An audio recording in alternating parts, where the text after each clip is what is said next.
We bike. I can only imagine that on Sunday night, every time Patrick Mahomes, the Chiefs wide receivers, running backs, and tight ends looked across the line of scrimmage, they kept saying to themselves, Mama, there go that man again. That was big Sarge.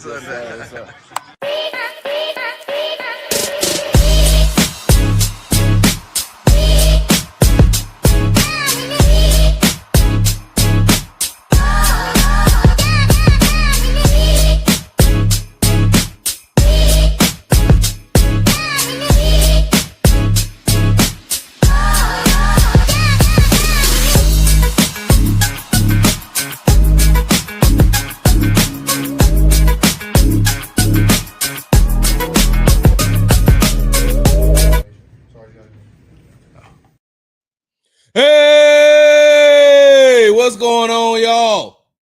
You're tuned to Sports Talk with Big Sarge. I'm your host, Big Sarge. Make sure you follow me on the app formerly known as Twitter at Big Sarge Sports with Z at the end. Follow me on the tick and the talk at Big Sarge Media. Make sure you subscribe to the Texans Tailgate Talk podcast and Sports Talk with Big Sarge.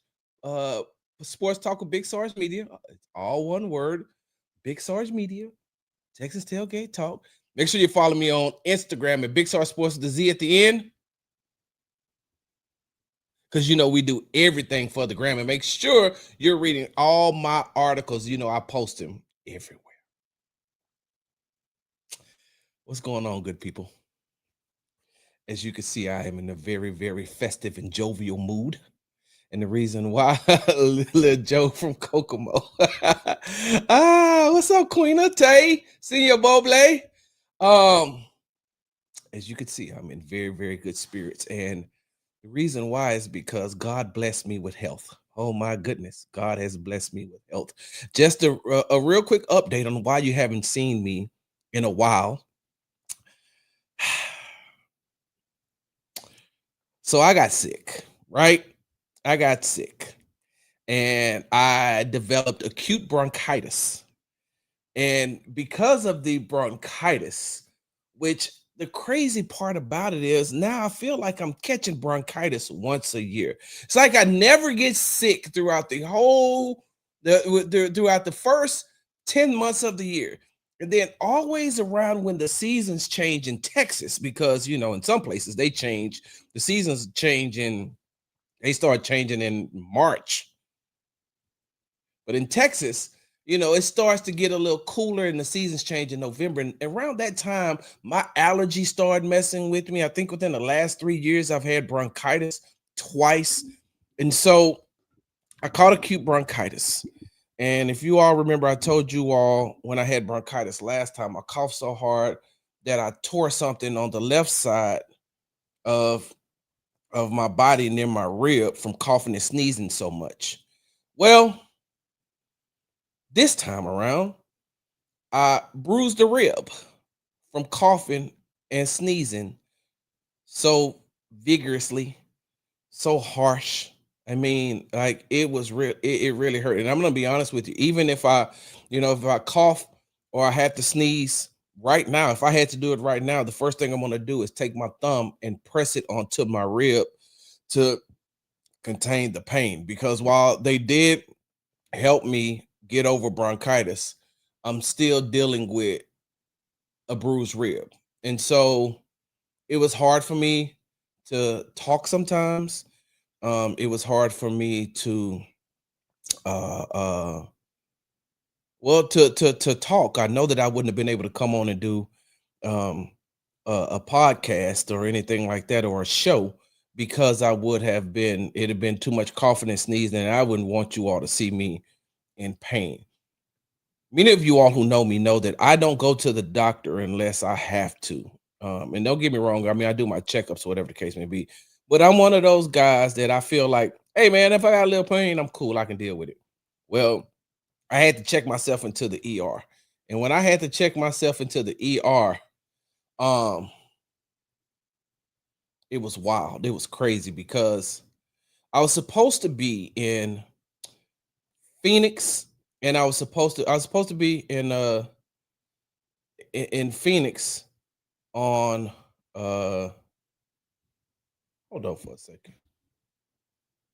Yeah, Caprello, I don't know who you are, but you got about one more comment before I kick you up out of here. We don't play those games over here, my guy. You save that for the oh yeah, that was it. Oh, you trying to test me to see, huh? Yeah. There you go, my guy.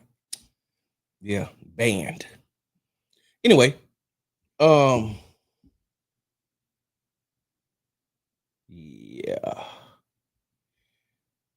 get you about the paint.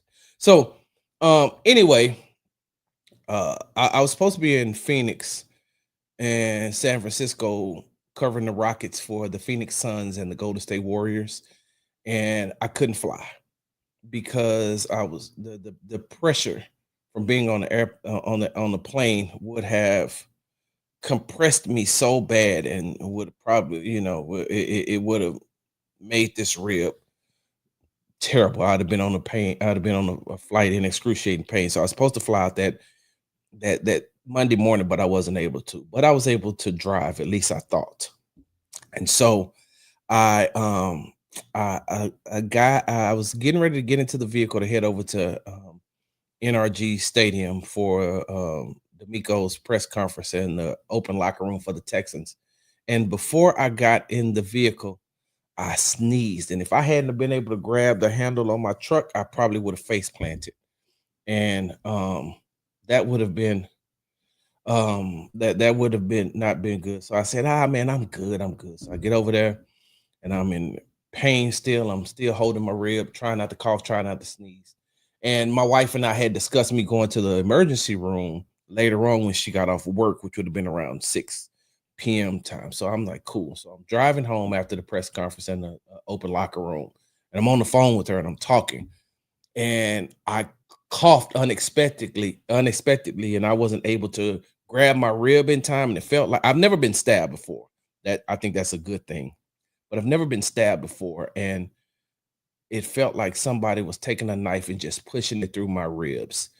And so, um, with that being said, my wife heard me. I almost had an accident on the freeway. I went directly to the emergency room and they were able to take care of me. And so I've been healing from that, but now I'm back. Now I'm back. Now I'm feeling a whole lot better. And so here I am, right? Here I am. I can't make you any promises, but I damn sure gonna try to be here as much as I can because on the Texans tailgate talk, excuse me, on the Texans happy hour, I'll explain to you all some things that will reveal to me, especially moving forward into 2026. So I can imagine with the amount of pain, that that I was feeling from my rib, and it felt like I said somebody was just taking a knife and just slowly piercing me in my side. The amount of excruciating pain that I was feeling had to be exactly what some of those wide receivers, tight ends, running backs were feeling on Sunday night when the Houston Texans defeated the Kansas City Chiefs by a score of, what was it, 20-10? I can imagine that that's how they felt every time they had to take a hit from Texans defensive back Jalen Pitre. Because just like the title of this show says, Texas Swiss Army knife Jalen Pitre helps punish the Chiefs. It's one thing to be hit, but it's another thing to be hit repeatedly. Then it's another thing to be hit repeatedly and keep getting hit repeatedly, like in a violent manner. And I don't understand. I mean, I don't know if how many of you all on the in the chat right now has played a sport like football, but it's the equivalent to running into a brick wall at full speed over and over and over and over and over and over again. I won't forget. My wife and I were I think we were watching the game on. I think the Thursday night game between the Lions and the Cowboys, and we're sitting there watching the game, and my wife keeps hearing the hits. She's like, they hitting hard. I say they hit hard like that every game. I said, and these these are people who get paid and are willing volunteers to go out there and do this over and over again. I said, but football is a violent game. I wish some of you I could take some of you all into the locker rooms after the game and see how some of these players be moving after the game. When you all look at the injury report and you see limited or did not practice, some of those guys are just they're not practicing because they're letting their bodies heal, or they're getting themselves, they're recovering so they can play and so they can run into the brick wall at full speed on Sunday. So, but with that being said, hey, Jalen Pitre was knocking them motherfuckers out. I don't want to curse on here. I'm trying to do right. I'm trying to get into heaven, trying to go into 2026 as a better man, as a better person. But Jalen Pitre, goodness gracious alive, he hits, and he hits hard.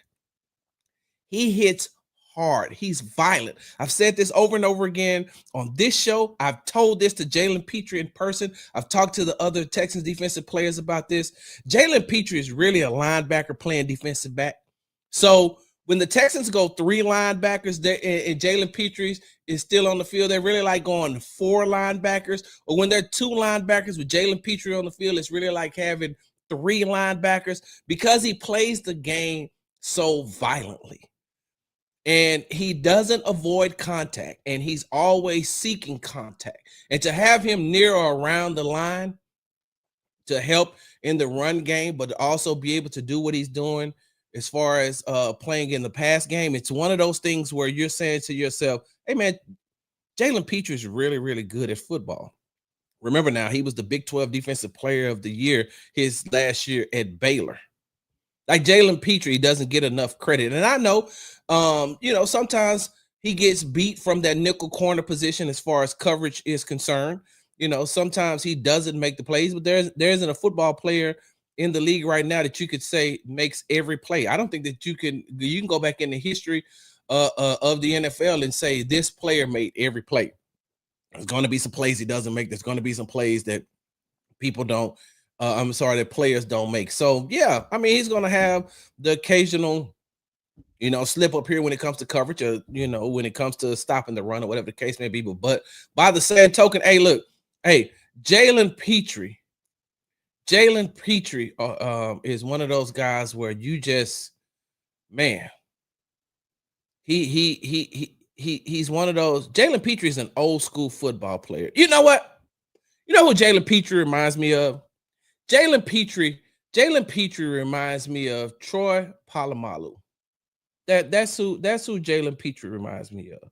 Jalen Pitre reminds me of Troy Polamalu, because Troy wasn't the best. I think Jalen Pitre's cover skills as far as in the pass game is better than Troy's. Troy wasn't the best, but he was good when you needed him to be. I think that Pitre's coverage skills is way better than Troy Polamalu's, but they have the same mindset.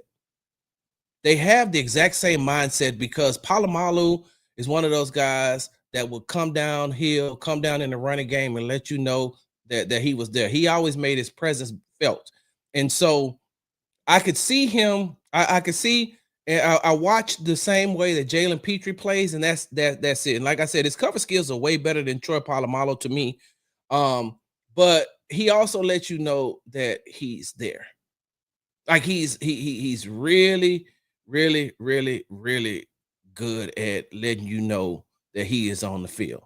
Now, you keep asking yourself, hey, Sarge, why do you keep repeating, letting them know that he's on the field, letting them know that he's on the field, letting them know that he's on the field? That's because last season, Jalen Pitre got hurt in week 12. I think it was in the Titans game in which he got hurt in week 12, in which he tore his pec and eventually had to go on the injured reserve. So that means that he missed the week 16 matchup against the Chiefs. He missed the AFC divisional game against the Chiefs.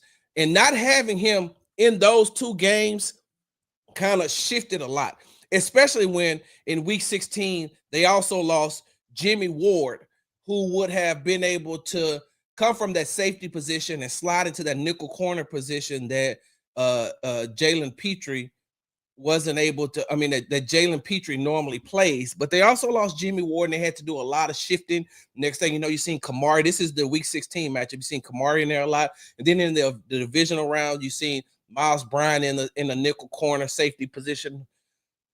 But they're not Jalen Pitre. And what I mean by they're not Jalen Pitre is Jalen Pitre has a different skill set. And you can see that when the Texans decided to move him to that in the beginning of the year, he was having some difficulties adjusting to the change because he had been playing safety for so long. But once he got it together, go back and look at a couple of those games. I know one was the Packers. Oh, it was the Packers. I think it was the Cowboys. And there was another game where Jalen Pitre either got a turnover or forced a turnover. I think it was in that Green Bay game where I don't think Azeez was playing in that game. Was it Azeez or was it Henry To'oTo'o that wasn't playing because I think it was one of those were out and Neville Hewitt was in. And I think on that first play, maybe the second play of the Packers game, Jalen Pitre forced tipped the ball and Neville Hewitt got an interception. I got to go back. Somebody, can somebody in the chat check that for me in that game against the Packers last season? But not having Jalen Pitre in the lineup in Week 16 and in the AFC divisional round against the Kansas City Chiefs at Arrowhead, Jihad Field, whatever that place is called. Look, I think it's called Jihad Field. I'm going to call it Arrowhead. Not having him in the lineup was huge. And if you don't believe me, just look at what he did on Sunday night. You remember in that AFC divisional game, Travis Kelce had 7 receptions for 117 yards. 7 receptions. Let me make sure I got my math right. 7 receptions for 117 yards. And I think he had a touchdown in that game as well. Are you saying to yourself, well, Sarge, what does that got to do with Jalen Pitre? Because he plays nickel corner. He's not really on Travis Kelce a lot. Well, what that does is with having him in the game, knowing that he's able to hold his position, that means that those linebackers can focus and do what they need to do. Sunday, Travis Kelce only had 1 catch for 8 yards. And that's because those linebackers were able to focus on what Travis Kelce was being able to do and not worrying about what the slot is doing. They know that when Jalen Pitre is on the field, he's going to do his part. He's going to hold down whatever spot that he's in. And that's supporting the run game and that's being able to cover his man. And so now they're able to hone in their focus on Travis Kelce, knowing that Patrick Mahomes wants to go to him a lot. Like I said, the last time they played, Travis Kelce destroyed the Texans defense for 7 catches and 117 yards and a touchdown. But this time around, Travis Kelce wasn't as effective. I think he had 1 catch for 8 yards. And on that drop, let's just talk about it. He had a huge drop that led to an Azeez Al-Shaair interception. And a lot of people, some people are saying, hey, he dropped the ball. Some people are saying that it was a bad pass. Now, Travis Kelce knew that the Texas defense was hitting. And if you go back and look, the ball hits his hands, but you could tell he's kind of looking at Azeez coming from one side and Miles Bryant coming directly onto him. And the Texans had been hitting. The Texans had been smashing those wide receivers, tight ends, and running backs the entire night.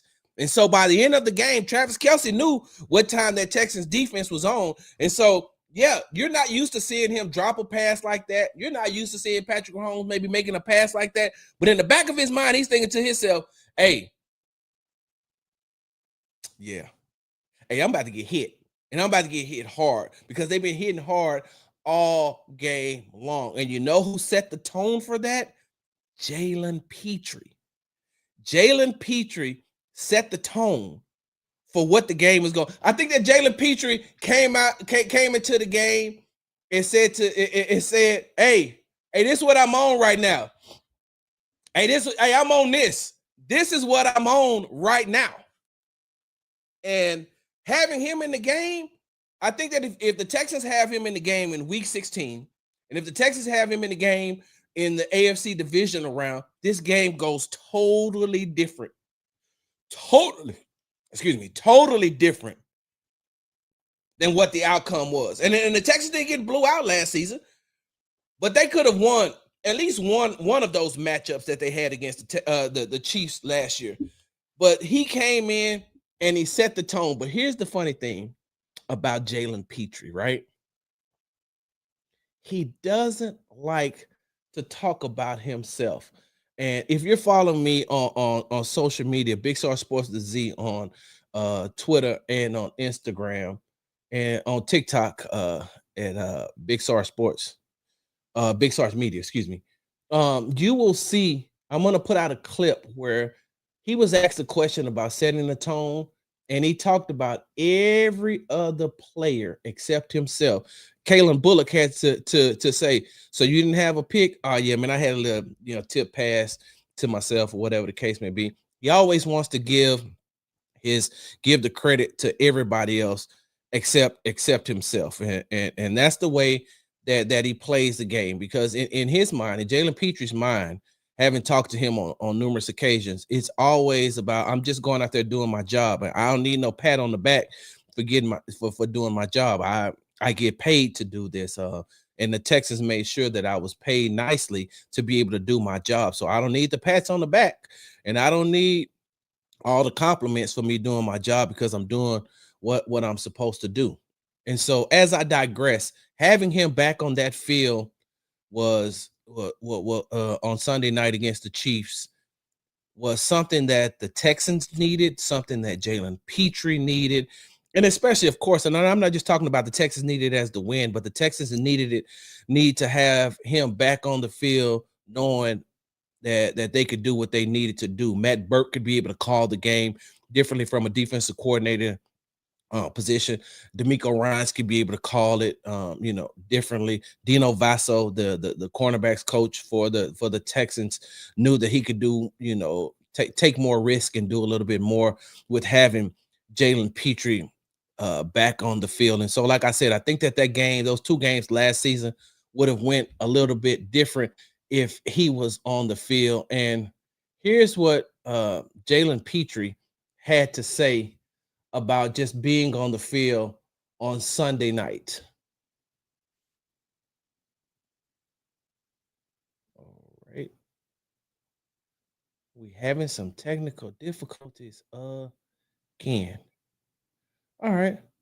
That's okay. I know how to do this. Give me a second, y'all. Let's do it this way.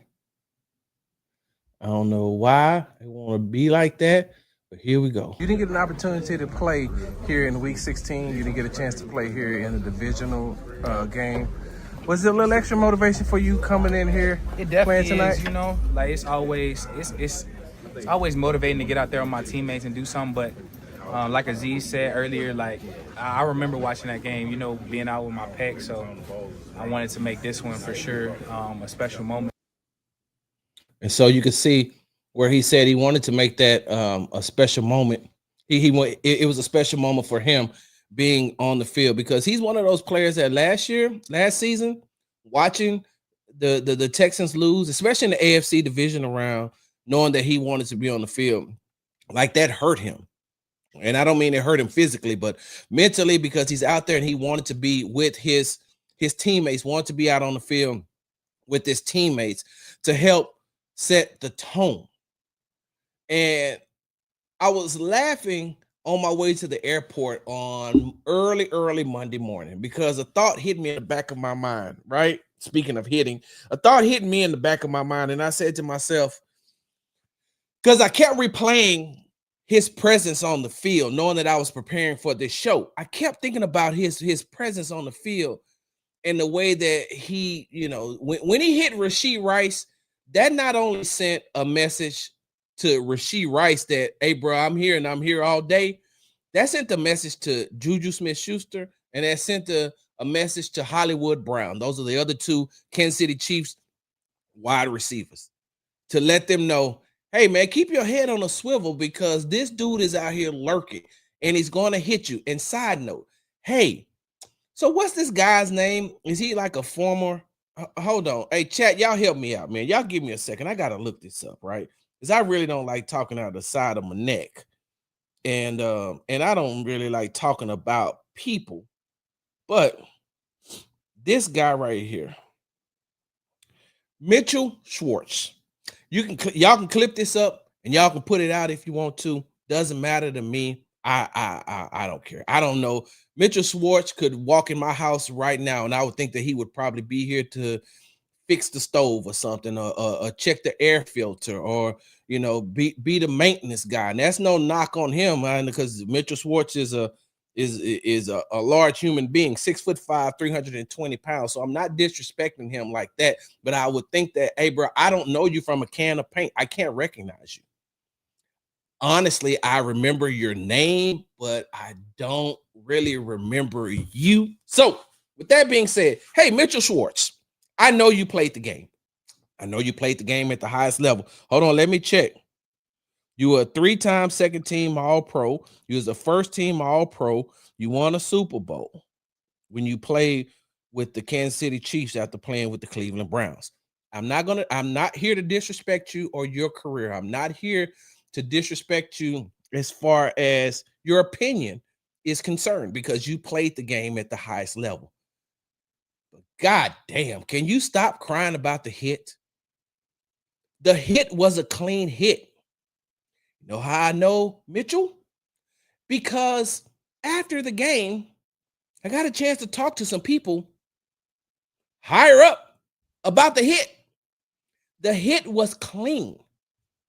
They've shown you on numerous occasions on the still shot. You're looking at it in live action, and it looks like it's illegal to you. They've shown you on how many angles do they have to show you that Jalen Pitre led with his shoulder? But he hit so hard that Rashee Rice's head snapped back. He hit so hard that he knocked him off his feet. So Mitchell, why are you constantly complaining? It's Tuesday and you're still complaining about that hit. Now, I could see if that hit caused the Kansas City Chiefs to lose the game because you felt like that there should have been a penalty call. But they lost 20-10, Mitchell. Even if you give them the yardage for what you consider a dirty play, the Chiefs still lose, bro. Just tip your hat to the Houston Texans defense. Tip your hat to the Houston Texans team and move the hell on. Why are you still crying and complaining, talking about this is a dirty hit that Jalen Pitre put on Rashee Rice when it wasn't? It was a clean hit. Hey, just for the record, Mitchell, even some of the players from the Kansas City Chiefs said that it was a clean hit. They said it was a hard hit. It was a violent hit, but it was a clean hit.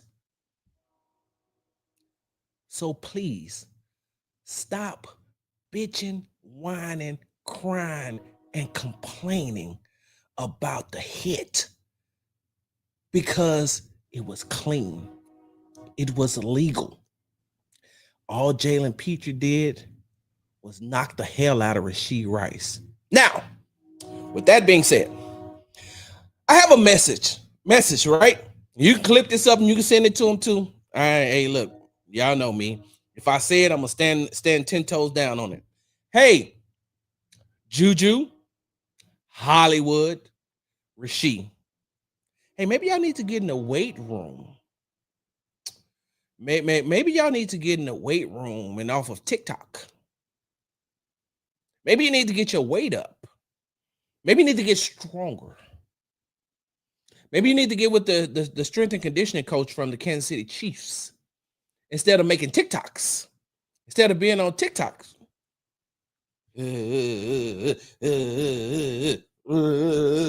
However, whatever latest TikTok craze they got going on, hey, maybe you should get into the weight room.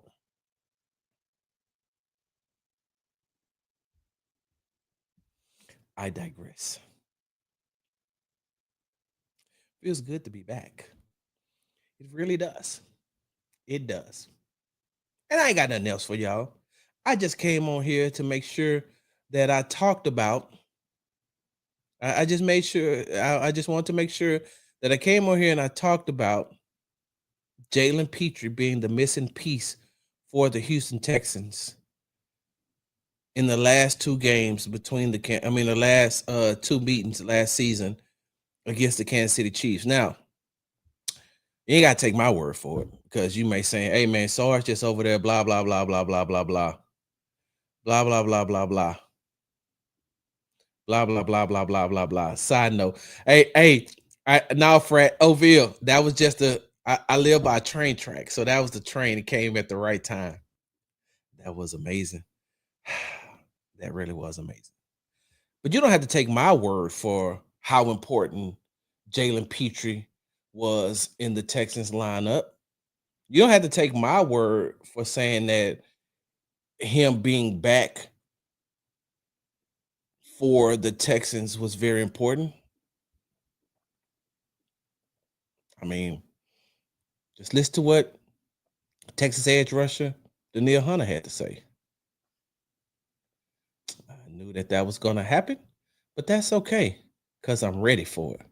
This time I'm ready for it. You did me like that against the with the Pitre. Now you're trying to do that with me, but I'm ready for you. Here we go. What's the difference in having Jalen Pitre in the game with you all? Man, our defense, man, like I said, guys are so disciplined. Petrie, he's a plus. Like everybody, no matter who goes out there, just do the job, execute the game plan, and the outcome is always going to Outcome is always going to be good. Like I said, you ain't got to take my word for it. You just heard Danielle Hunter say it. You ain't got to take my word for it. You heard Jalen Pitre say how good it felt to be back on the field in battle. You ain't got to take my word for it. The proof is in the pudding. Go back and look at the game. Go back and look at the game. Go back and look at him defending the pass, tipping the ball up in the air, and the ball for interception. You ain't got to take my word for it. Just go back and look at how he put that hit on Rashee Rice. Boy, there was some funny memes coming out about that hit on Rashee Rice about hitting objects at full speed. I'm not going to get into that because I don't want to talk about Rashee Rice and his legal battles and his legal issues that he went through as far as that car accident was concerned. I'm not going to get into that, but boy, when I tell y'all that there was some funny memes aimed his way about objects being hit at high speed, good Lord. Good Lord. All right. Let me do it like this. I'm going to end the show here, right? I'm going to end the show here. You know what? I'm not. I was about to, but I'm not. Y'all know how we do it. Let's hop into this god dang on chat. What's going on, chat? Hey, I missed y'all a lot. Let me see what y'all got going on over here. See ya, Bubbly. What's going on, Queena? Tay, what it do? J-Rock. It has been a while. Illy Woogie, what's going on? Showtime 409. Welcome back, man. I see you, Bubbly, say them ribs on tenderism. Hey, what's up? I'm him 1911. What's going on, Divine Nine, brother? Let me see. Ash and Knuckles. Brandon, what's good? What's up, Oville? Brandon Shelvin, what's going on? You did not just use your real life name. Hey, wait. Hey, Bill. Okay, so once again, I gotta tell you all this again. For those of you all don't know, right? Oville is my frat brother. He's my chapter brother in Alpha Phi Fraternity Incorporated, Eta Gamma chapter Prairie View A&M University, right? Bill made me.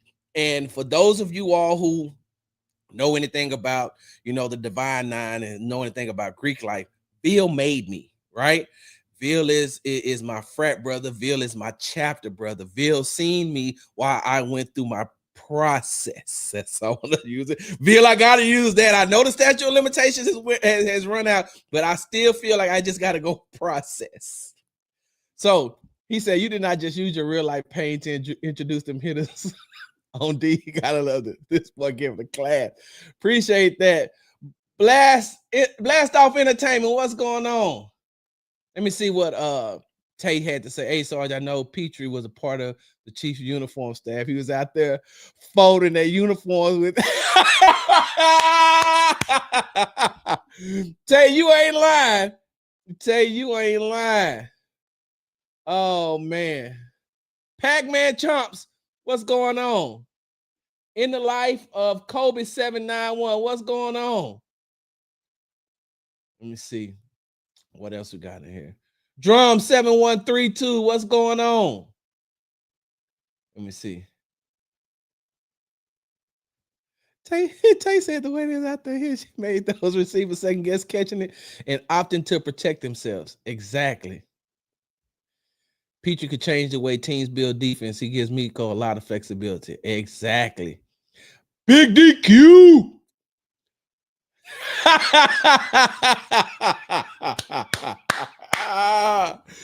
Yeah, that Guardian cap make him more intimidating for some reason. Hey, somebody said, hey, how you out there getting your head knocked off by a dude in a Guardian cap? Hey, look, maybe the Guardian cap is to protect the receivers more than it is to protect Jalen Pitre. And let me say this, right? Let me say this before I continue reading the comments. So one of the real reasons why Jalen Pitre is wearing that Guardian cap is for one, to protect himself from getting another concussion. But two, the way Jalen Pitre got his concussion, or excuse me, the way that Jalen Pitre found out he had a concussion was different than the normal, the normal concussion that you get when you're playing football, because he suffered a concussion in the same game that CJ Stroud suffered his concussion. And we know we watched CJ get hit and we could see the cause of Stroud's concussion. We didn't see the cause of Jalen Pitre's concussion. Nobody really knew that he was in concussion protocol until they announced it.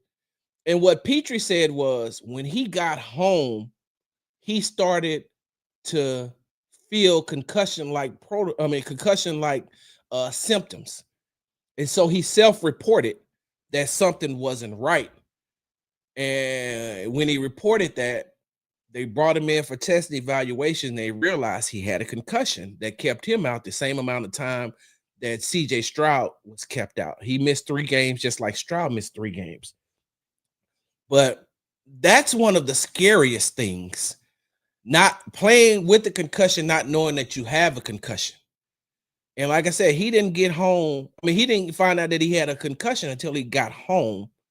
And that's when he started to feel the symptoms, and he self-reported. And so I think that it's very smart that he wears that Guardian cap in order to prevent any other thing from happening. And hey, look, hey, Kobe, yeah, I think it does too. Can't nobody change my mind when I say Pitre put Rice to sleep briefly when he folded him like a polo button down. Oh, I can't wait to clip these up so I can let people see. Pitre hit the field and said, South Seal for Leah. Now, listen, for those of you all who are joining this show who is not from Houston or the surrounding areas, right? What Sia Boble is saying right now is something that's very it was a a lyric that was made very popular on a DJ Screw gray tape, like the gray tape. Hey, Bobble, who said that? Was it who said that? It was on actually it came off a gray tape and then it was said again on Bang Screw with Big Mo. You know, all I want to do is bang screw in the dirty third, the city of Sir, bang screw. All I want to do. It was on that because somebody said, and if it's something, it's something in South Ceophalia. So what South Ceophalia is, that means south side, right? Not south, but south side for life. So I can't remember who said it on the gray tape first, and then I know it was repeated on Bang Screw, South Ceophalia, because Jalen Pitre is from the southwest side of Houston.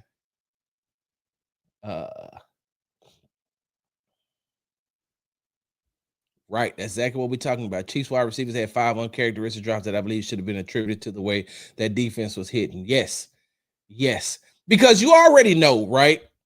You already know what you're going to get from. You already know that Will Anderson Jr. is going to hit you hard. You already know that Danielle Hunter is going to hit you hard. You know that Azeez Al-Shaair is going to hit you hard. And then you add in Henry To'oTo'o is going to hit you hard. And then you add in the fact that Jalen Pitre is roaming around that line of scrimmage, roaming around in the middle of the field, waiting for something to cross into his path so he can impose his will on all those players. And I'm going to say this. So Travis Kelce had one catch for 8 yards, right? He had one catch for 8 yards. And that one catch, of course, for 8 yards was insignificant. That came against when Henry To'oTo'o was in coverage. But let me tell you the impact that Jalen Pitre has when he's in the game. Like we talked about in the divisional round when Travis Kelce went off and, after the game, Taylor Swift and blah, blah, blah, blah, blah, right? And was so happy. And then I think the next game he laid an egg. But with that being said, you see the way that the linebackers were able to play him differently, just like I said early on in the show. You seen how they were able to play him differently. So having Jalen Pitre back in the lineup had a direct impact on the way that Henry would be able to play Travis Kelce coming out of the, coming off the line of scrimmage or wherever they wanted to put him or how they wanted to use him effectively in the middle of the field, or him being able to get somewhere near where those linebackers were. You could tell that having Jalen Pitre back into the lineup helped those linebackers in coverage and also helped the safeties up top. Let me see. Later on the Texans happy hour, we're going to talk about having Kamari Lassiter back in the game too. Hold on for 1 second. Time stamping this. You see what well, first of all, hey, shout out to Sean Supertech 3861. Thank you for being on time. That's an inside joke, y'all. He said that's why they got rid of CJ Gardner-Johnson. You don't disrespect JP. Miko isn't having that. Let me briefly address this because you're 1000% correct. Without getting into the minutia of what was being said in the locker room, without getting into the minutia of some of the things that were said by CJ Gardner-Johnson, and I'll have this conversation with him respectfully. No disrespect meant towards CJ Gardner-Johnson, but one, watch how the defense played after they let him go. Watch what was going on. Go back and watch some of the games in the first 3 games when they lost their first 3 games, right? When the Texans lost their first 3 games with CJ Gardner Johnson in the lineup, in the defensive lineup, and then watch what happened after he left. Now, of course, the offense was still having their issues in those first three games. They lost those games. They were still in those games. They, lost one with the Dare Ugambawale fumble. And they lost one with the uncharacteristic fumble by Nico Collins. They could have potentially won 2 of those 3 games that they lost. Well, they could have went 3-0, even with the way that they lost that game to the Tampa Bay Buccaneers. But I want you to go back and I want you to look at how the defense has changed after CJ Gardner Johnson was released. And I'm saying that to say this. If you go back and you look, you'll see that some of the things that were happening on defense was because CJ Gardner Johnson was not in the right place. He was not in the right place. He was freestyling. He was doing a lot of things on his own. And that Houston Texans defense is a unit. They are a unit that plays together, and they are a unit that, hold on one second. Let me see something, y'all. Y'all gonna have to just deal with this. I'm back, y'all. So y'all just give me a second. Let me see something. Oh, that's Kamari talking about. Let me see if I could find this. I'm gonna do this right now, and I know this is very unprofessional, but I'm gonna do it anyway. Let's see if I can find what Kamari said. Hold on, let me see. This defense is a special. Now, and I'm only doing this because because it was brought up. Normally, if I'd have known I was going to talk about this earlier, and this would have probably been a clip that I would have had later on when I did the Texas Happy Hour. I would have had this already clipped up, but since it was brought up about CJ Gardner Johnson, and this isn't Kamari talking about CJ Gardner Johnson. This is Kamari talking about how they move as a unit. And that's why I just said what I said about after, if this is this Texans defense is one moving part.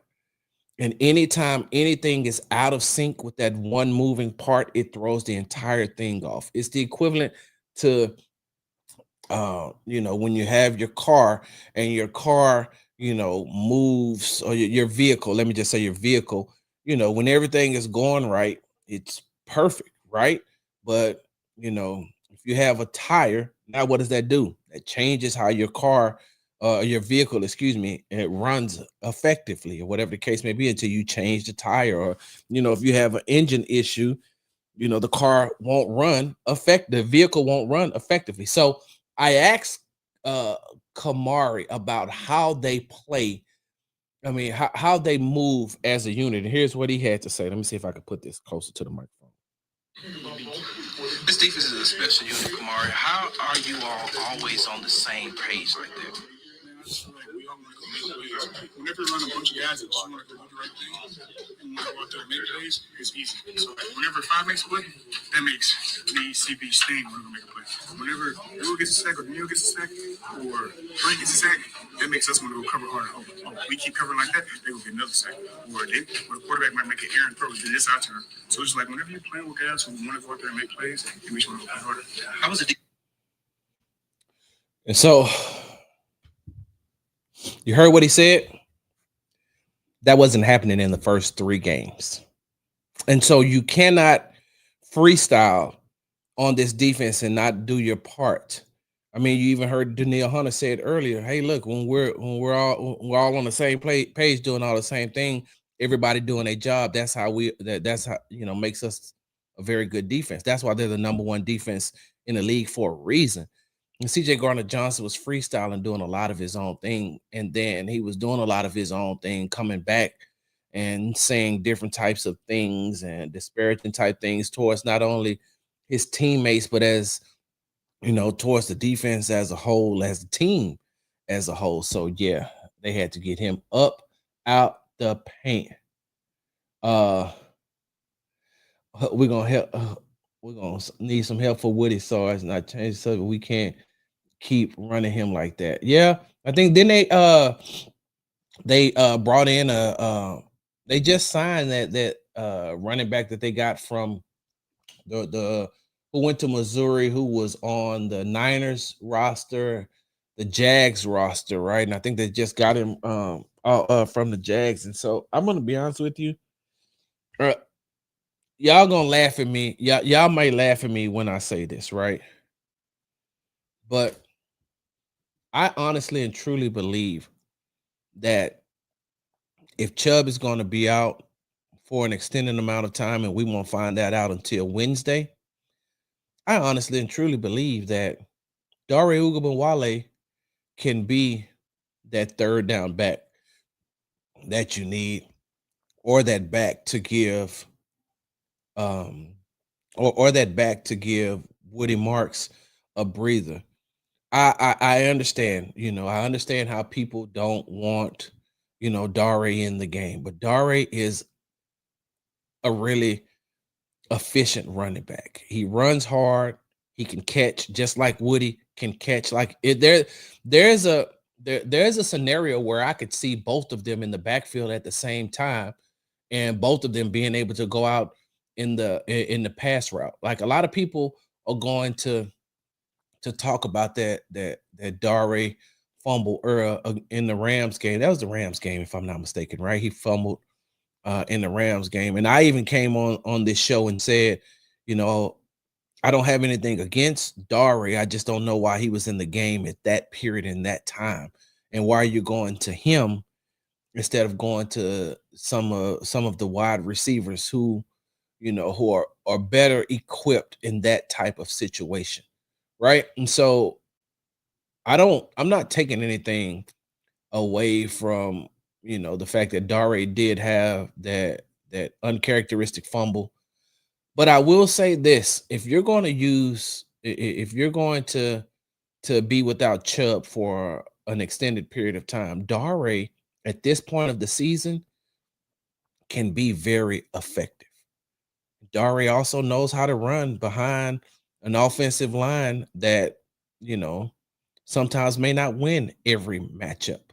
If you go back and look at that 5-yard run that he had after Woody went out of the game, Dare recognized and seen that hole quickly and put his head down and got to where he need to be.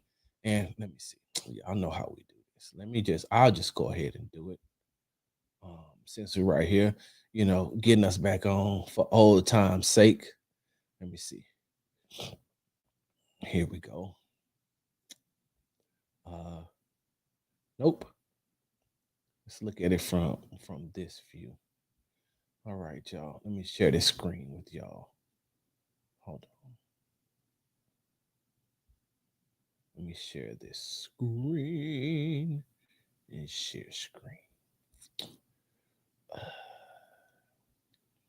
Here we go. All right. Let's do it like this.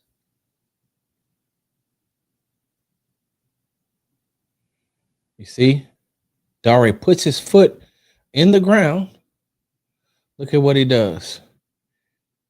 He realizes that where he wants to go is closed off, right?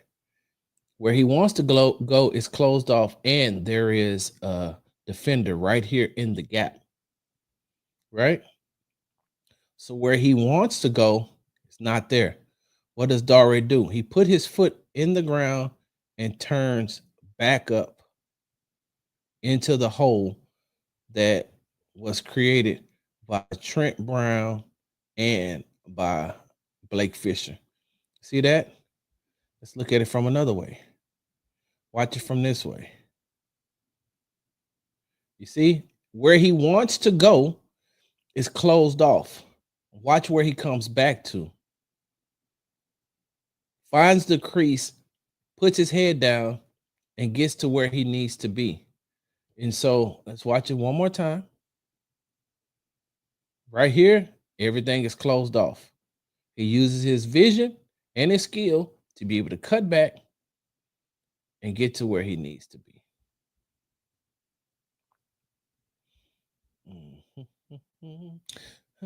Let me see something. All right, while I'm here, I want to show you all. I was gonna put this out on social media, but I'm gonna do it right here just for y'all. Just for y'all, because I want y'all to see something. I want y'all to see something that I seen and something that you all may have seen as well, but wasn't talked about a lot. Hold on.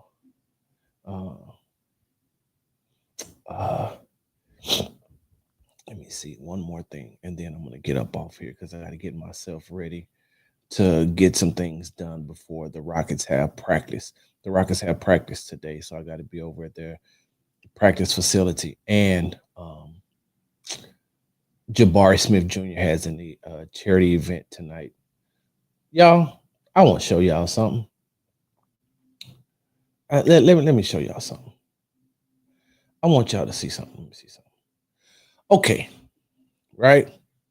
Okay. Dang, hold on one second. I don't even know where that time. What I can't even time. Somebody, hey, can somebody look at the time and put it in the comments and timestamp this for me so I can write it down so I can clip it up later on and give it to everybody else? But you all are going to get this first. All right, so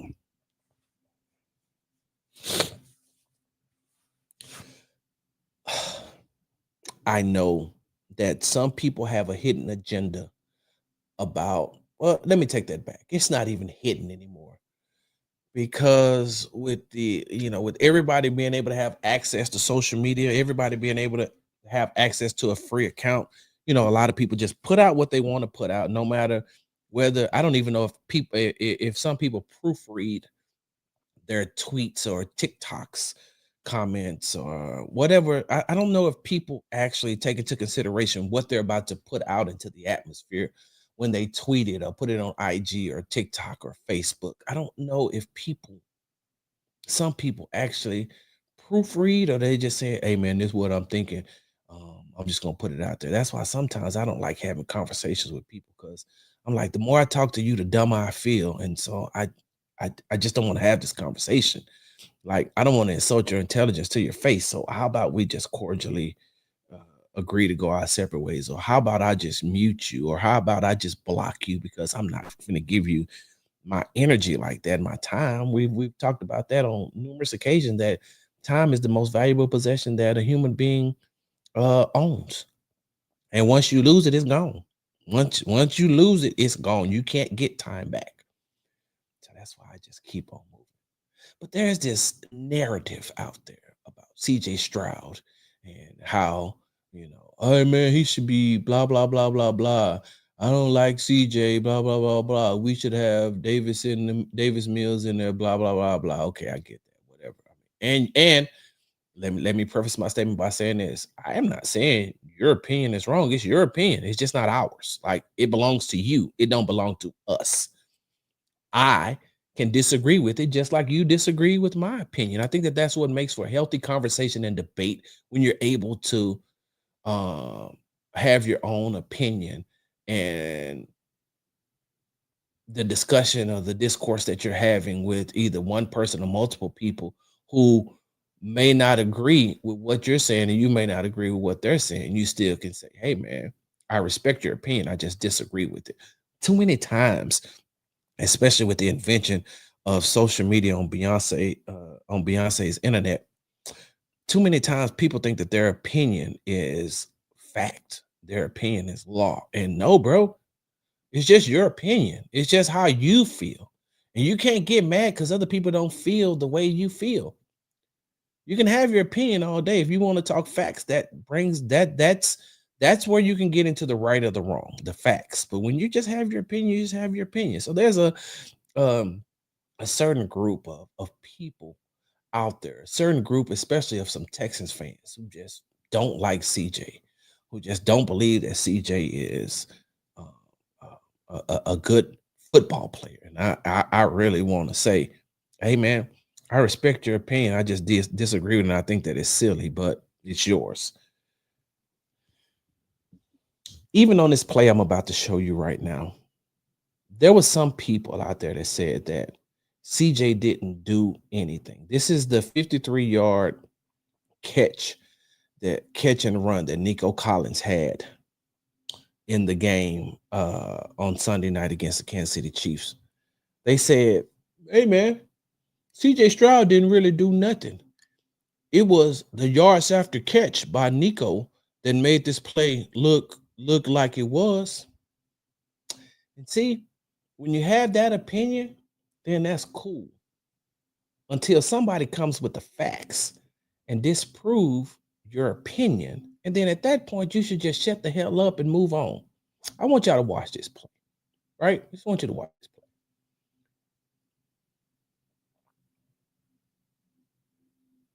What is going on? I don't know what's going on with my computer today, y'all. It is acting funny. My internet is messing up. Don't worry. I'll get right back to it. Y'all give me 1 second. We'll get right back to it. Here we go.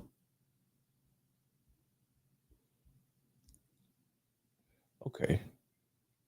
Yeah, y'all give me 1 second. I can get it. Ain't no problem. You ain't bothering me. We're gonna get right back to it. I know exactly where it is. Talk to Nico after the game about this catch too. It's on my social media. Here we go. Let's share this one more time. All right. For those who said, hey man, let me see if it's working now. Here we go. For those of y'all who said, hey man, CJ didn't do nothing on this play. It was all Nico. Hey, let's just watch. Right here. You see how CJ is rolling out? You see the amount of defenders that are coming at him? Now watch this. This is the right here. Right here. For those of you all who said CJ didn't do nothing, how many quarterbacks you think can make this throw? How many quarterbacks in the league do you think can do this? CJ is on the run, on the move, trying to avoid 3 defenders. Look at how he throws the ball. He's not even set. This is just, hey, I've got to get this ball out by any means necessary. Nico did a great job of coming back to the ball. But I don't think that people realize that this play ain't as easy as it looks. Look at this.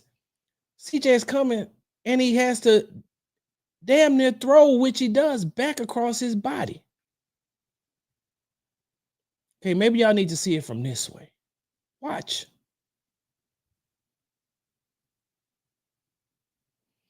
You think that this is an easy throw? You think that CJ didn't do anything on this play? Look, he's throwing back across his body on the run. And yes, Nico did a hell of a job to come back. But for CJ to even be this way, keeping his eyes down the field while trying to avoid being sacked, while trying to avoid not turning the ball over. Look, these defenders in a high pursuit. Can't drop it off right here because the defensive back drops back into coverage right here on, is that Woody? May have dropped, that may be Woody. But look at CJ. He doesn't even he can't set his feet to make this throw because if he sets his feet, he's going to get plastered and he's not going to be able to get what he needs on the pass. Look at this.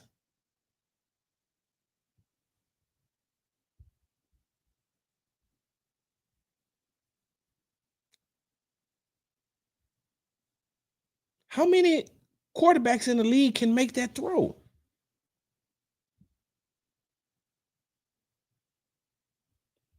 I don't get it. I don't understand it, y'all. I don't understand it. I don't understand it where the discourse comes from. And does CJ play? Did CJ play a perfect game on Sunday? No. Was CJ as effective as he could have been in the second half? No. The third quarter, the defense changed. And Spags was sending the house. CJ didn't have time to even read the field because there were so many defenders so quick in his face. Texans couldn't do anything. They made the necessary adjustments that they needed to do in the fourth quarter and they won the game. But don't tell me or don't talk to me about CJ not being a good quarterback. And I'm going to say this with all due respect. With all due respect to Davis Mills. I have nothing against Davis Mills. I've watched Davis Mills take every snap since he was drafted by the Houston Texans. Davis and CJ are on two different levels, with CJ being here and Davis being here. I'm saying that respectfully based off the talent level and from what I have observed from watching. You know, like I just said, I've watched Davis play every snap. I've watched CJ play every snap. And if we're keeping it a buck, if Davis would have played to the level of where the Texans needed him to be, then they would have never had to draft CJ. And so don't get me wrong. I think that Davis Mills, let me say this. I think that Davis Mills has learned a lot from his time with the Houston Texans. I think that in year 5, the game has slowed down for him. That's why he was able to keep the ship afloat until CJ got back. I think that Davis Mills did exactly what he needed to do to hold down the fort until CJ returned. I'm not knocking Davis. I'm not knocking his skill set. I'm not knocking. And I'm gonna tell you like this. I've been and Davis Mills knows this. I've talked to him about it. He knows I've been one of his biggest critics because what I watch in practice and some of the plays I seen Davis make in practice wasn't translating to the games. And I'm saying to myself, I know he can play the position. And I've said this on numerous occasions for years. I've said it on this platform on numerous occasions. Davis Mills, when he doesn't think and just plays the game, he's a very, very good quarterback. But when he starts to think too much and uses his mind too much, then he feels like he has to make the perfect pass or he has to make the perfect play instead of just going with the feel sometimes. Sometimes the feel of the game is better than than thinking things through. Hey man, let me just go with my natural instinct. When Davis Mills goes with his natural instinct, he is a very, very, very good quarterback. But when he starts to overthink and starts to think too much about can I make this throw? Should I make this throw? Then that's when he has his difficulties. In those 3 games, that he played when CJ was out due to concussion protocol, I seen Davis Mills make some plays where I'm saying to myself, that's how he should play every time he's in the game. Hey man, don't think about it, just do it. Go at your natural instinct. And then when you come to the sideline and they ask you, hey, what did you see? Tell them exactly, hey, look, I seen such, and I tried to make the play. It just didn't work out that way. And so with that being said, and I see that a lot of people are dropping this in the chat, CJ being able to take a step back, and unfortunately, it was because he was in concussion protocol. You never want to see anybody have to be injured like that. But I think CJ was able to see the offense in a different light and a different perspective than what he's seeing on the field. Like seeing it on the field, then going and watching it on tape, but seeing somebody else run the offense and saying, okay, so now I can see the routes differently, or now I can see the pass protection differently, or now I can see things differently. And then him being able to use that when he comes back into the game. Because I mean, make no mistake, make no doubt about it. If Spags doesn't change that defense in the third quarter and just keep sending the house at CJ, if he let's just say this, if he even just takes it up a notch, just a tad bit differently, not going to the extreme by blitzing on multiple plays, but even if he just tries to keep his players in better coverage, or does something differently than what he does in the first half, CJ destroys him in the second half. CJ was well on his way to having a 300-yard passing game, probably 300 yards, multiple touchdowns.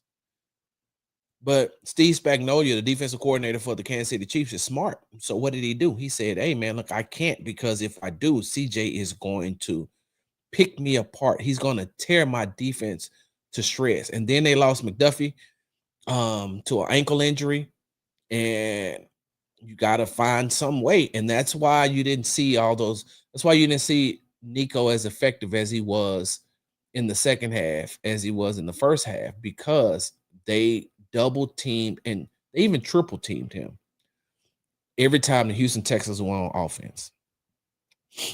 Go back and look at some of those plays. For those of you all who have all 22, go back or watch the replays. I mean, rewatch the game. Go back and look at in the second half what they were doing.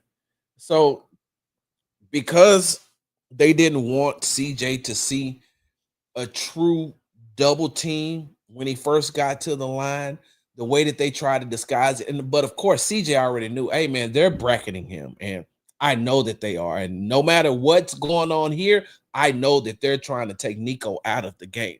That's where I want to see some evolvement in the Texans offensive play calling. Because if you're going to take Nico out of the game, let me find some creative ways to be able to get my other wide receivers and tight ends and running backs involved into the game. Hey, look, if I got Nico lined up on the left side and you're going to try to take him out of the game, cool. I'm going to use him as a decoy. Fine. You're going to double him or triple team him. Then that means that you don't have players that can cover everybody. All right. So you want to do that? Hey, let me send Nico on a fly route. Let me bring Jaden Higgins in motion, right? Let me bring Jaden Higgins in motion to the side that has Dalton Schultz at the tight end position, has Nico out wide. And let me bring either Jaden Higgins or Xavier Hutchinson in motion. Keep Christian Kirk one-on-one with whoever's on the other side. Hey, I'm going to bring him in motion. And as soon as he clears Dalton Schultz, I'm going to send Nico on a go route. That's going to take at least two defenders. I'm going to hike the ball, and I'm going to bring Higgins or Hutchinson right behind Nico here. And I'm going to dink and dunk you to death up the field until you make the change. So if I'm bringing him here, as soon as the ball go, bam, I'm bringing Hutch or Higgins right where Nico just took off from, and I'm also bringing Dalton Schultz underneath. Once Nico clears, I'm bringing Dalton behind him, and I'm going to have another wide receiver under him where you're giving CJ two options to be able to get the ball out of his hands, quickly, but also make that defense adjust. And then guess what I'm doing? Okay, I'm going to run it to the other side, and I'm going to keep running those plays until Spags gets out of blitzing me so much. And I know it's easy for me to say from this side.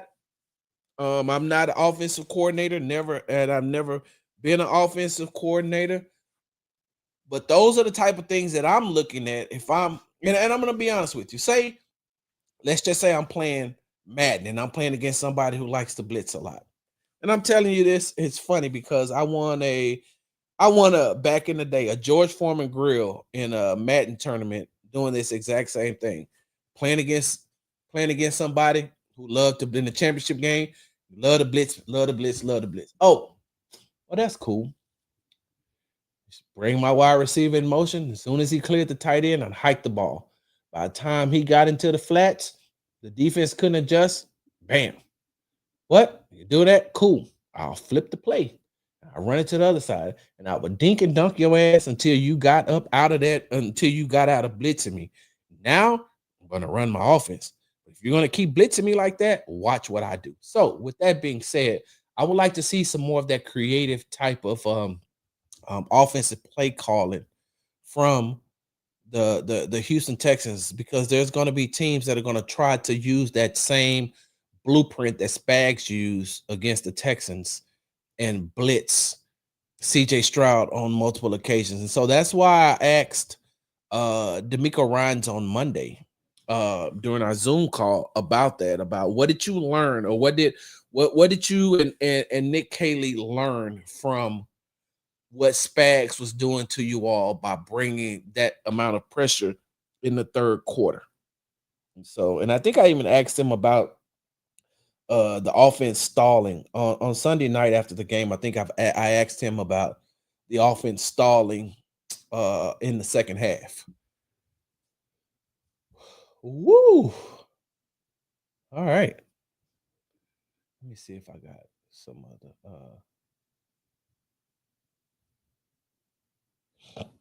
What's up, Texas Tangent?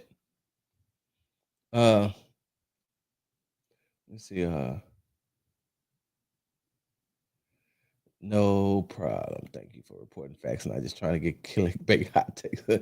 Appreciate that, Showtime. Hey, J Rock, I don't. What do you mean? Any comments on Coach Popovich? You gotta elaborate on that for me.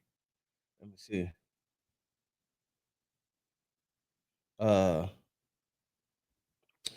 He doesn't have to play hero ball now, but he can still. This is X Factor build and still incorporate him. More manageable style is give and take. Love how he threw the ball away more versus the Chiefs. Okay. Yeah, you're right. Yep. Exactly, Senior Boblé. Exactly.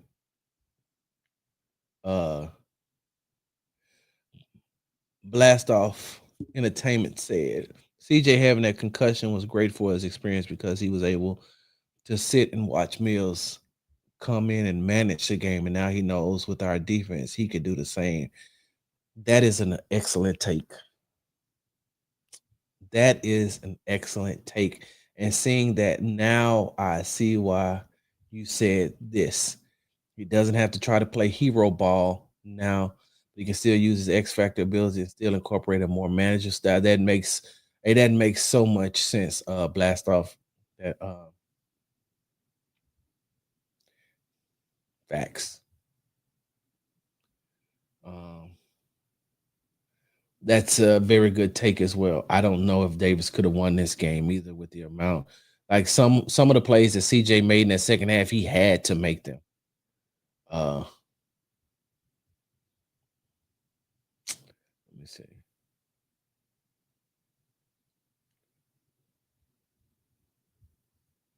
Uh, Certified Texan, what's going on? Yeah. Let's see. Twisted Conversation says, I think Mills has developed into a good NFL quarterback. He would be better than a few starters out there. He's just, yeah, that is a great take. That is a great take because, like, right now, the Colts could use a Davis Mills. The Indianapolis Colts could definitely use a Davis Mills. I would go so much as to say that the Cleveland Browns, if they're honestly and truly trying to develop Shador Sanders, like Davis Mills would have been good up there. But I mean, here they're getting ready to get Deshaun Watson back. So we'll see how that plays out. But they definitely could use the hold on, let me write this down. One. The Las Vegas Raiders could definitely use Davis Mills. They definitely could use the New Orleans Saints could use Davis Mills. Let me see who else. The New York Jets could use a Davis Mills. Uh, trying to think of some other teams. Trying to think of some other teams that could use a Davis Mills. Y'all drop it in the comment. Drop it in the comments. Drop it in the chat.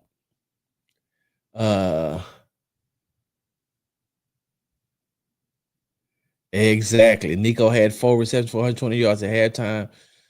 He didn't have another catch. Spags was like, hell no, they would have to beat us with someone else. Yes, and you know it's so crazy. I think I started off by saying this, how they were doubling him in the ways that they were, because Nico was here, they had a defender here, and then what they tried to do was, you know, play cat and mouse games with the safety. So sometimes they'll bring the safety down to try to give CJ a look of he has one-on-one, and then right before the ball was snapped, they would shoot the safety back up top so they could have double coverage on Nico. But CJ is too smart of a quarterback for not to know that they weren't going to bracket him like that. They bracketed him the entire game. And with that being said, when you look at it, CJ also, Nico also told me after the game that not only were they doubling him using the cornerback and the safety, he said sometimes they were dropping the defensive end back where Nico was. Nico said, when him and I was talking about this, Nico said, I was coming out there and I was lining up, and he said he seen the defensive back in front of him. He said he seen the safety come down, and he knew that he was gonna come up. And then Nico was like, "Hey, I see you, bro." And so he said, and on some plays, I also turned and like, "I see you too," because he said that he could tell by the way that the defensive end was positioned that as soon as the ball was snapped, he was going to drop in coverage. He could see the telltale sign. And so that's why I said, hey, bro, I see you and I see you too. He said, you know, they were triple teaming me sometimes. So, yeah. Hold on. No, I'm not on. I'm not on P. I don't have a PS5. You think we move on from? Actually, I don't, Romanus. What's going on? I don't think that they move on. So this is gonna sound crazy to you all. I don't think that they're gonna move on from Kaylee because you don't want to put your quarterback into a third offensive system in 4 years. Because you know what happens? Let me go ahead and put this out. Let me see something. Hey Siri, how many offensive coordinators have the Philadelphia Eagles had since Jalen Hurts was quarterback?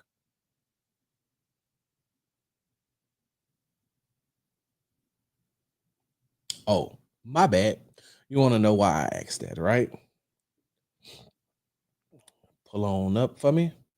Come on, come on, come on. Where is it at? So I'm reading this article.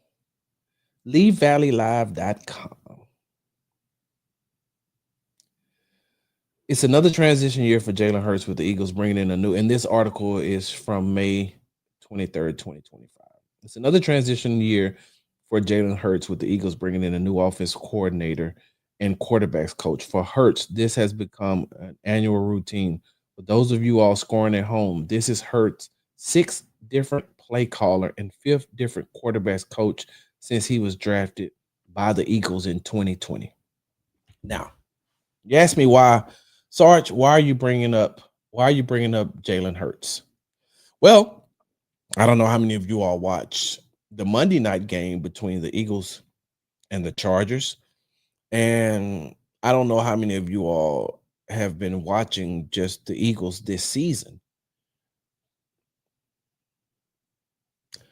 A lot of their troubles, and it's just me. Now we're not even getting that. Now we're not even in the Texans talk. This is how I do it. I got some. I may have a big announcement coming up for you all at the beginning of the year about Sports Talk with Big Sarge. But with that being said, we're in our Sports Talk with Big Sarge kind of segment, right? So one of the reasons and the issues that you see with the Eagles offense is not because Jalen Hurts isn't a good quarterback. It's not because AJ Brown. It's not because of Devonta Smith. It's not because of Saquon Barkley. It's because they are in another offensive system that is going to take some use. Like they're still learning and adapting and adjusting. Same way the Houston Texans are. But it looks bad because they haven't adjusted just yet with all that talent. Like with all that talent, a lot of analysts would think that, hey, man, doesn't matter who's calling the plays. You have the talent to be able to execute these plays. And that's just not how that works. Like it takes some time. It takes some time, and especially when you're playing against coordinators who can adjust to the talent that you have and saying, okay, so now we need the scheme and the system to beat us. Year one of Bobby Slowick as offensive coordinator for the Houston Texans had a lot to do with the fact that CJ Stroud is just who he is. Year two, when the defensive coordinators made the necessary adjustments for the talent of CJ Stroud and for the talent of a Nico Collins and for the talent of a Joe Mixon. Now it's about X's and O's and can you scheme up a way to beat me? And when you look at the Eagles, Jalen Hurts is trying to run this offense and he's going to always take the blame. He's not going to put he doesn't make excuses. He's not going to put the blame on anyone else. But, it's like, hey, man, look, like, go back and you watch some of the Eagles plays, watch some of the Eagles route concepts, and you'll see that like this is a basic elementary type offense. You're not beating anybody, any defensive coordinator. You can't beat anybody with running those basic element plays. You can get through it maybe the first 2, 3, 4, maybe 4 weeks. You can surprise some people because the defense coordinators haven't seen that type of scheme. But once they get adjusted, once they have enough on tape, once they have 4 games on tape, now they make the necessary adjustments. That's why in year 2 of Bobby Slowick, they were able to make the necessary adjustments. And so you hold on. So when you look at when you ask me about them getting rid of Nick Haley at the end of the season, right? If you're going to do that, right, the only way I see them getting rid of Nick Haley and putting CJ Stroud in another offensive system, his third offensive system in 4 years, you're going to have to get somebody. You're going to have to get an experienced play caller with a proven track record. Like let's just say Mike McDaniels, right? If you're gonna look at if the Dolphins were going to get rid of Mike McDaniels, which is highly unlikely now. There was an opportunity, I guess, in the middle of the season for them to fire him, but I think he stuck with it. And I think the Dolphins have won 4 games in a row. Or yeah, I think they've won. I think the Dolphins have won 4 games in a row, if I'm not mistaken. But they've gotten a whole lot better. Mike McDaniel's job is probably pretty much secure. You could bring in Dayball, the former New York Giants head coach, but do you want somebody that's going to be on your staff that has aspirations of going back to being head coach? And how long will you have him? If he comes in and he makes that Texans offense successful, then you lose him, right? What's the offensive coordinator for the Seattle Seahawks? I really like the way that he calls play. I can't think of his name right now. And the Texans had an opportunity to get him. Is it Kubiak? Is that Kubiak's son? Is that his name, Shane Kubiak? I can't think of his name. What's his name, y'all? Y'all tell me the offensive coordinator's name for the Seattle Seahawks. Like it could have had him, and they let him slip through their fingers. If the Clint Kubiak, okay, Shane, okay, Clint Kubiak, thank you, I appreciate that. It's Clint Kubiak. They could have had Clint Kubiak. They let him slip through their fingers. You don't want Chip Kelly. I don't know if the Vikings are ready to make a change, and if they get rid of Kevin O'Connell, which I doubt, but if they get rid of Kevin O'Connell, he would be a good offensive coordinator for them. I think someone, I think in the chat said Kevin Stefanski's. So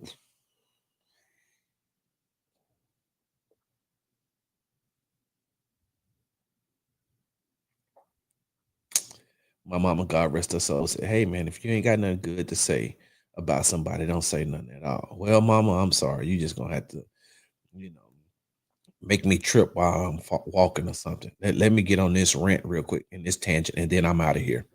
Uh, let me preface my statement by saying this: no, I do not want another offensive coordinator, especially not another first year offensive coordinator in here. If you're going to stick with Kaylee, give him an opportunity. There has been some flashes this season on some very, very good play calling. And he's taking his lumps, he's taking his bruises, and I don't know about pushing him right out the door after year one when he's just not getting his feet wet, and giving him another getting that 1 year of experience under his belt and giving him another opportunity, unless you have a proven proven offensive coordinator who's going to stay here at least 2 or 3 years,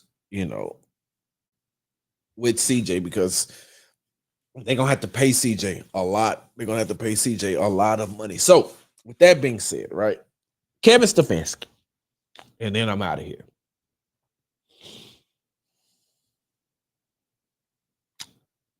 I'm not a Kevin Stefanski fan.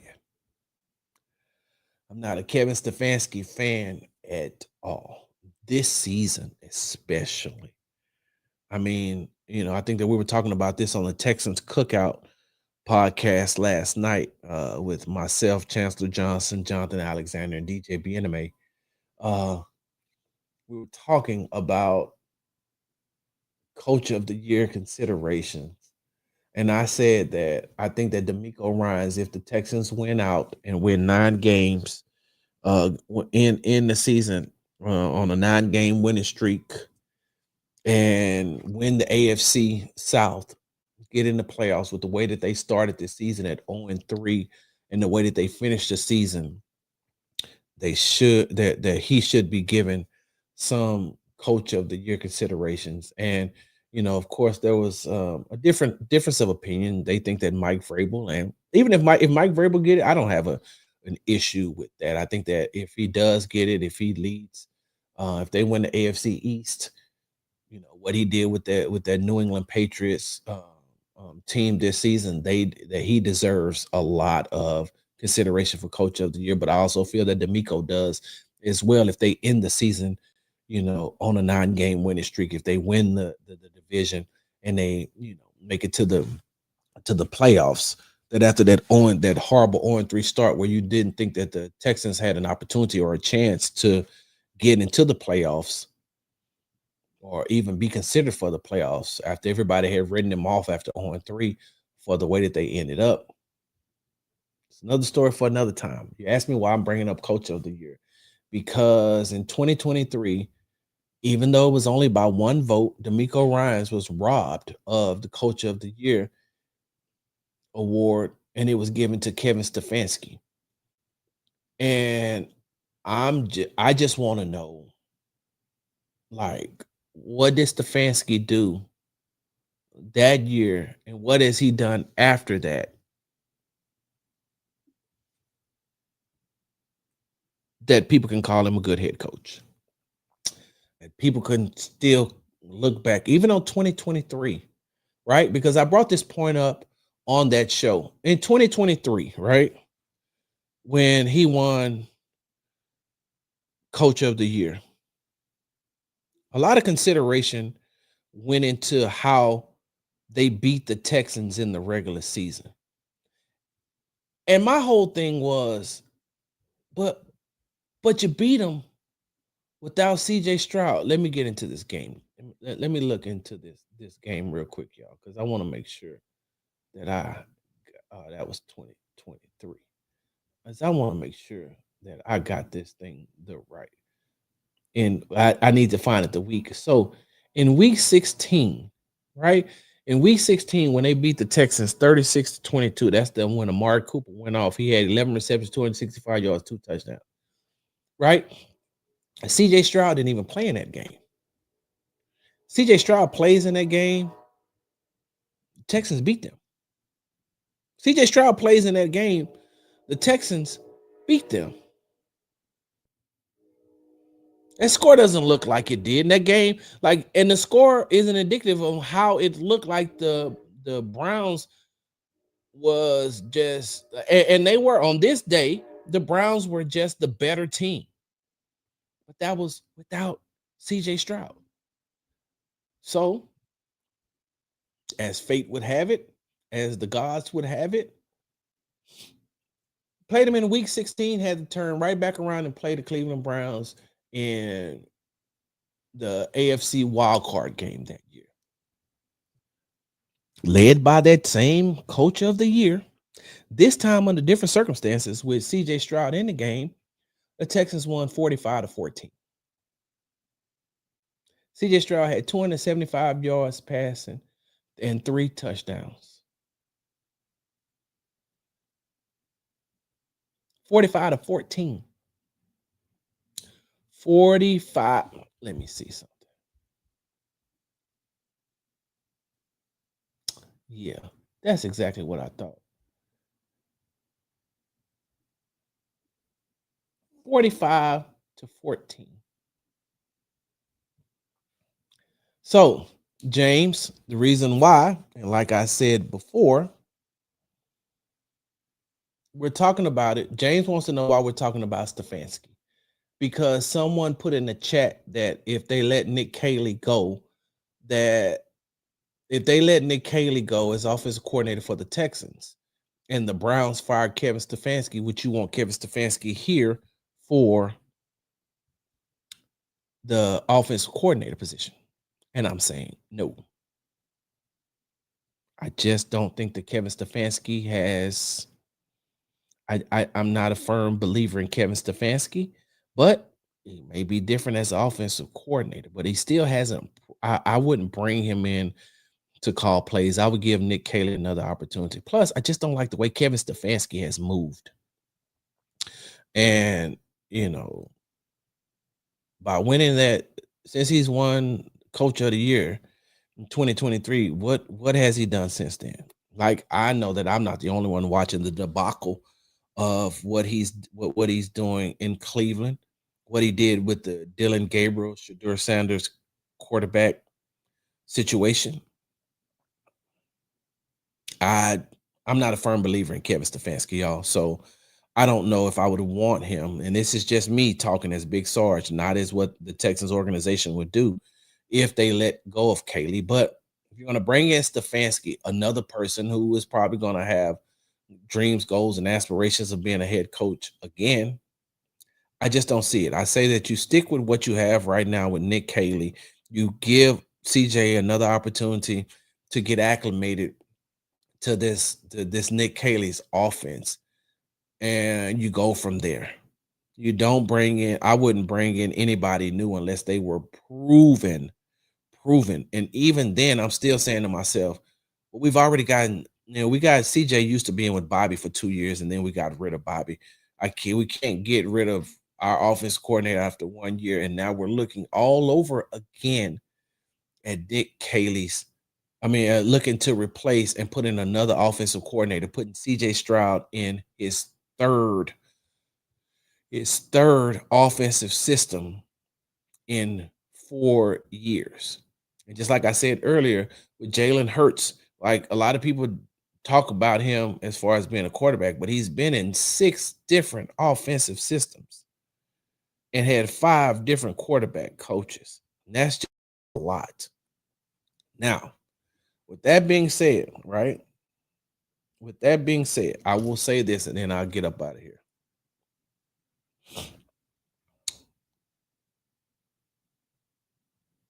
I don't. Yeah, this one is going to be what people consider a hot take, and they probably going to clip this up. But I'm good with that. I'm good. I'm good with that. So I think that Nick Caley's system can really work if Casario and D'Amico go out and put the right protection. Put the right protection in front of CJ. Get CJ at least 2 more offensive linemen in the game.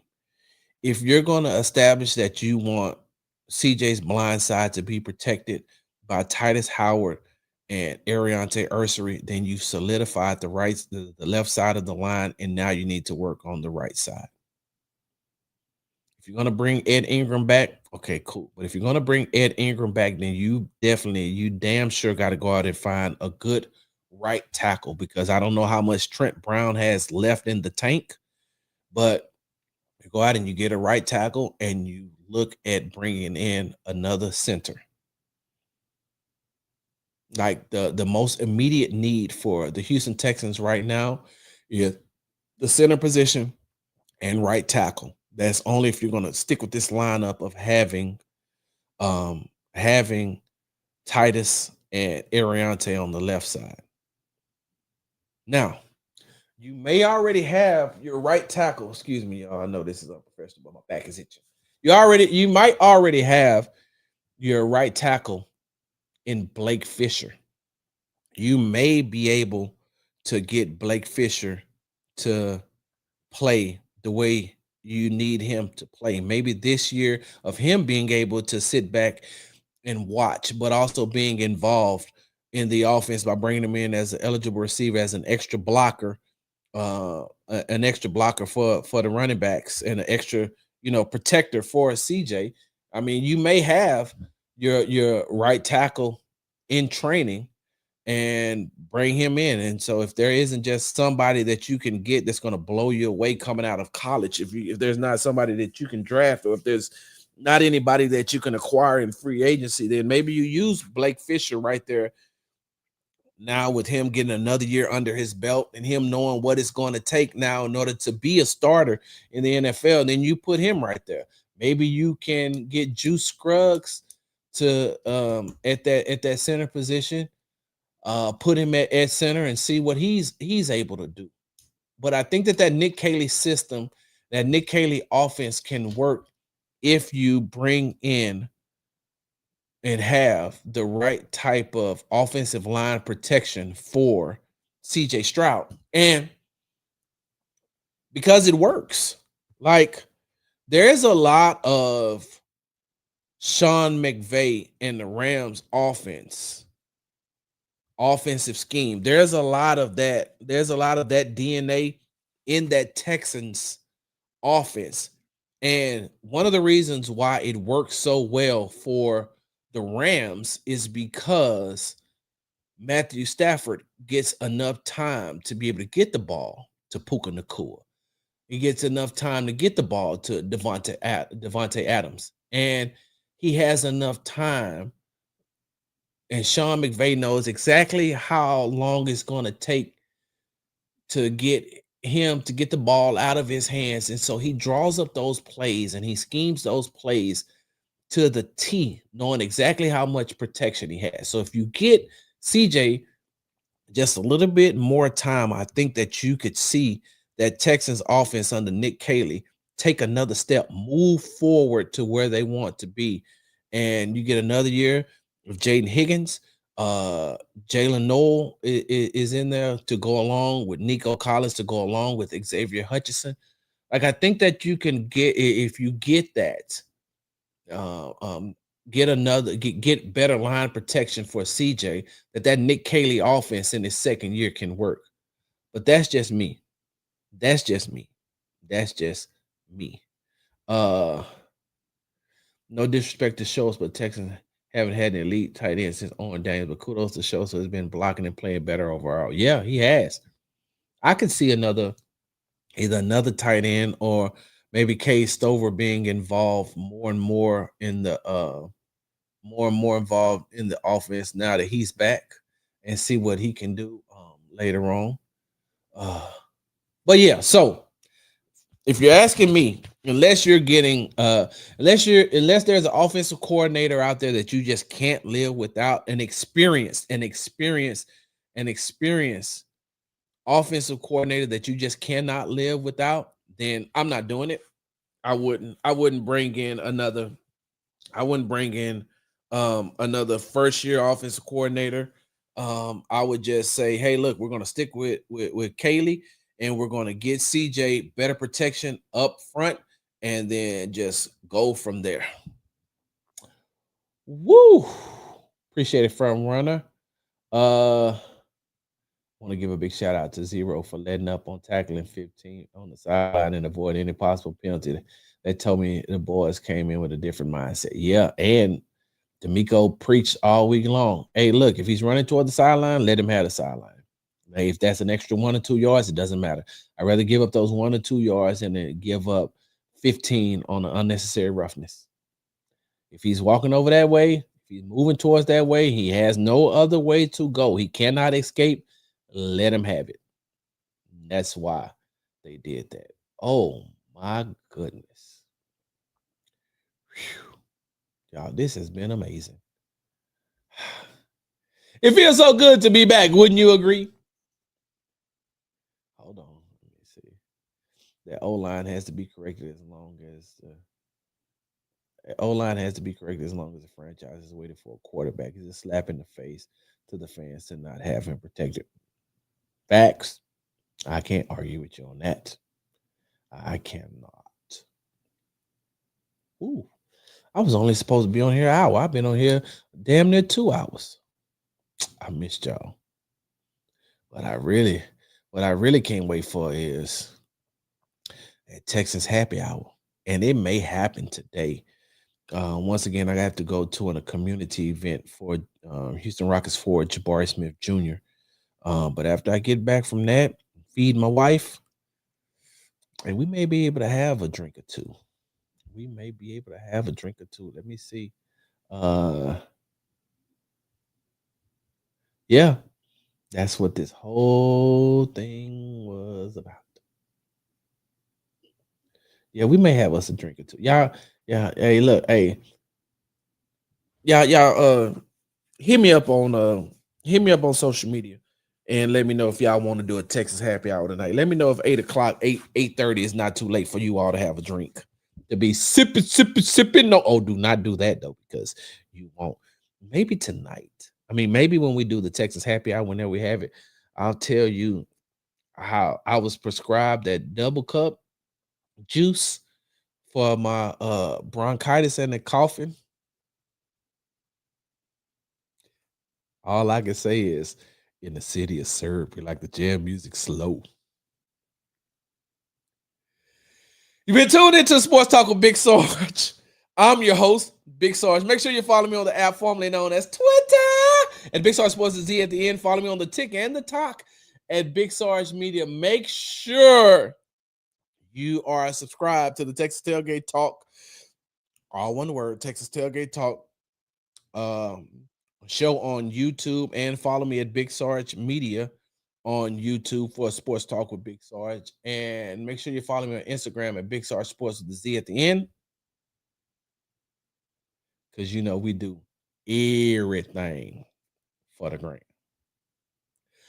Big Sarge.